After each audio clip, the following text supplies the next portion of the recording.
E aí, pessoal, mais uma aula hoje, então. Agora, dando continuidade ao último conteúdo, nós estamos em colonização espanhola. Agora vamos lá para a colonização inglesa.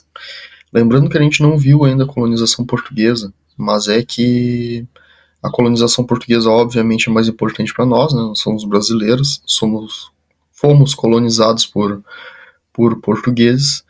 Então eu decidi fazer esse recorte primeiramente em colonização espanhola e colonização inglesa, e depois a gente vai ver a colonização portuguesa. Então, algumas informações que vocês ficarem com alguma dúvida, assim, vocês vão lá na aula que eu vou deixar depois de colonização portuguesa para ver como é que foi realmente essa divisão e por que os ingleses dominaram a América do Norte.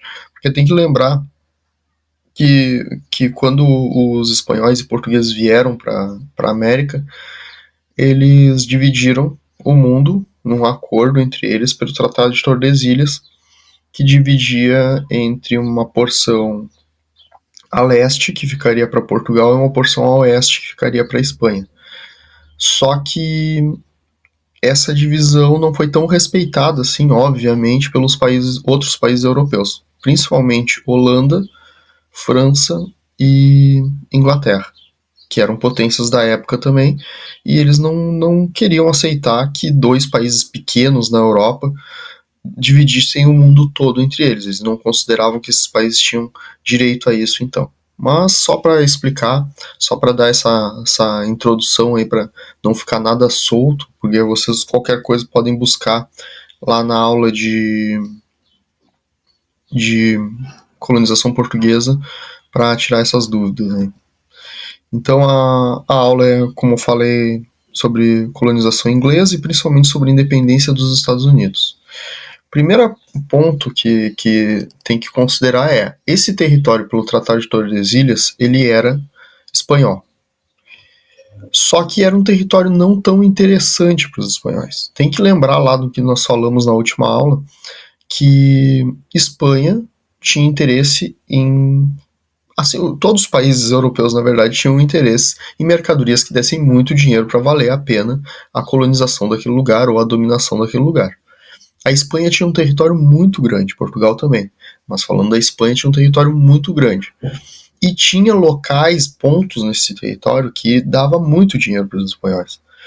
Então, valia muito mais a pena manter um exército forte e protegendo as grandes reservas de ouro que eles tinham no México e as grandes reservas de prata que eles tinham no Peru e na Bolívia, do que ficar mandando e criando quartéis com tropas por todas as posses espanholas. Né? Não tinha nem como, não tinha população espanhola e contingente militar para fazer tudo isso, para colonizar toda a América. Era inviável.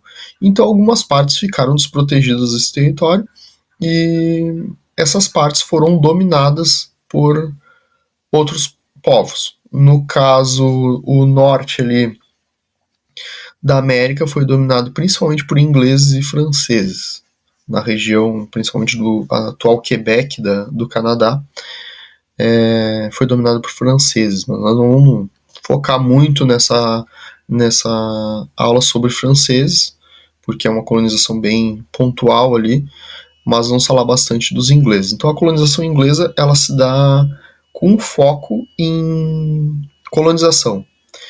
Então eles não tinham o interesse, a princípio, da exploração, porque na realidade nem era tão interessante assim os Estados Unidos, as 13 colônias, no caso.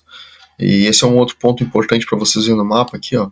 As 13 colônias dos Estados Unidos é um pedacinho do território americano. Quem tem dúvida, busca o mapa todo dos Estados Unidos hoje e vocês vão ver que as 13 colônias eram só a costa leste dos Estados Unidos. E bom, essa costa leste aqui, ela foi povoada principalmente por colonos ingleses que estavam fugindo da perseguição religiosa na Inglaterra. Tem que lembrar que se vivia um período de muitos conflitos religiosos, principalmente entre católicos e protestantes. e mesmo entre protestantes de diferentes vertentes. E alguns desses protestantes, fugindo daqueles conflitos da Europa, vieram para essas novas terras nas 13 colônias. Outro ponto muito importante para se levar em conta. Eu falei sobre a colonização era principalmente de povoamento, porque vieram esses colonos por interesse próprio, principalmente, para essas colônias. Só que aqui vocês têm que fazer uma divisão muito importante, que é importante tanto em história quanto em geografia, nas provas cai em geografia também, que é os tipos de colonização que ocorreram nos Estados Unidos. Então, os Estados Unidos é dividido bem entre dois tipos de colonização, entre norte e sul. E essa divisão até hoje se mantém muito forte nos Estados Unidos. O norte era uma colônia de povoamento, então, focada em povoamento. Tinham pequenas indústrias, tinham manufaturas, tinham muitas escolas, tinham colonos com pequenas propriedades e tal, plantando, né? No sul era totalmente o contrário. O sul era voltado à grande produção agrícola, de gêneros que podiam se adaptar melhor àquele clima um pouco mais quente do sul. E como eram grandes propriedades e com necessidade de mão de obra, vieram muitos escravos, muitos homens escravizados da África, mulheres também, claro, mas muitas pessoas escravizadas da África vieram para essa região obrigadas para trabalhar nessas grandes lavouras de cana-de-açúcar pouco, mas muito algodão, por exemplo, era algo muito comum no sul dos Estados Unidos. Milho, cevada e outros cereais também eram plantados nessas propriedades. Bom, o comércio, então, nessa região, ele era formado principalmente pela produção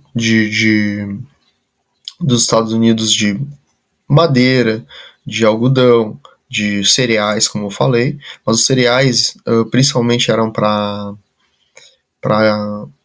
manter o consumo dos Estados Unidos mesmo, só que o algodão não, o algodão ele era voltado para a Inglaterra.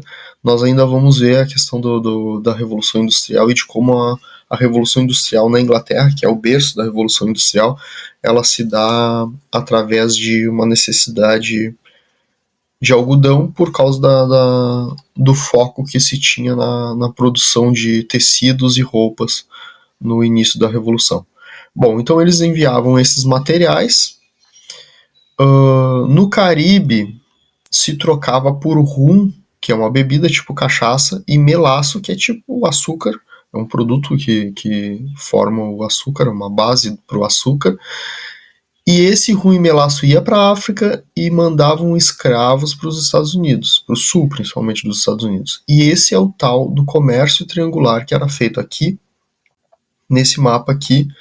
Ele é mostrado de uma outra forma, esse comércio triangular, mas é basicamente esse triângulo aqui, ó. Vem dos Estados Unidos, vem pro Caribe, que é aqui na América Central, do Caribe vai para a África, da África volta para os Estados Unidos através de escravos, e claro que uma parte vai para a Europa também, principalmente algodão, e volta da Inglaterra tecidos manufaturados e alguns outros produtos.